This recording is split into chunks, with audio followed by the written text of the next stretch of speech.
আপনাদের জন্যই আমি কথাগুলো বলছি।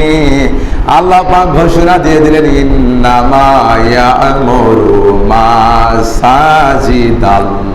জোরে বলেন আল্লাহু আকবার। সূরা তাওবার 18 নম্বর আয়াতের প্রথম দিকে আমার আল্লাহ ঘোষণা দিয়ে দিলেন, ইন্নামা ইয়া'মুরু, আমি আল্লাহ নির্দেশ দিলাম, অর্ডার দিলাম, আমি আল্লাহ আদেশ করলাম, ইয়া'মুরু মাসাজিদাল্লাহ, মসজিদগুলোকে আবাদ করার জন্য। বলেন সুবহানাল্লাহ। মসজিদকে সার দিয়ে আবাদ করতে হয়, পানি দিয়ে সেচ দিয়ে আবাদ করতে হয় না। মসজিদগুলোকে আমরা আবাদ করব মুসল্লি দ্বারা। আজকে জুমার দিনে নামাজ আদায় করার জন্য সপ্তাহে একদিন এসেছি তা না। ফরজ আমার আল্লাহ নামাজকে ফরজ করেছেন। 5 ওয়াক্ত নামাজে যদি আমরা এই রকম কাতার বন্দী হয়ে শিশাটার প্রাচীরের মতো যদি আমরা ঐক্যবদ্ধ হয়ে আল্লাহকে সেজদা দিতে পারি, এইটাকে বলা হয় সালাত। বলেন সুবহানাল্লাহ। এই জন্য মসজিদগুলোকে আবাদ করার জন্য আমার আল্লাহ নির্দেশ দিলেন মুসল্লি দ্বারা। এই মুসল্লি যদি আমরা না হতে পারি, সর্বপ্রথম আমরা কিন্তু আল্লাহর দরবারে কঠিন কিয়ামতের ময়দানে ধরা খেয়ে যাব। কথা বলেন ঠিক কিনা?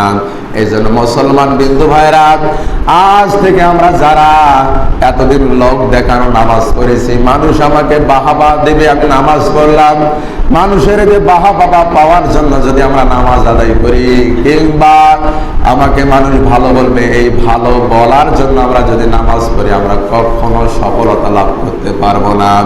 সফলতা যদি লাভ করতে চাই দুনিয়ার জমিনে, শুধুমাত্র কেবলমাত্র আল্লাহর সন্তুষ্টের লক্ষ্যে আল্লাহকে সেজদা দেওয়া লাগবে। কথা বলেন ঠিক কিনা?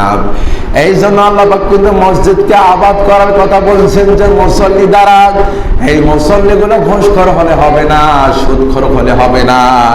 আল্লাহ বলেছেন, মান আমানা বিল্লাহ, যারা কেবলমাত্র আমি আল্লাহর উপরে ঈমান এনেছে তারাই কেবল আমার মসজিদগুলো আবাদ করবে। বলেন সুবহানাল্লাহ। ঈমান নেই যাদের, তারা মসজিদ আবাদ করতে পারবে না। এত সুন্দর মসজিদ নির্মাণ করার পরে, বিউটিফাই করার পরে, টাইলস বাইস করার পরে, এত সৌন্দর্য চাকচিক্য করার পরে যদি আমরা মুসল্লি সাজতে না পারি, অবশ্যই আল্লাহর দরবারে আমরা ধরা খেয়ে যাব। কথা বলেন ঠিক কিনা?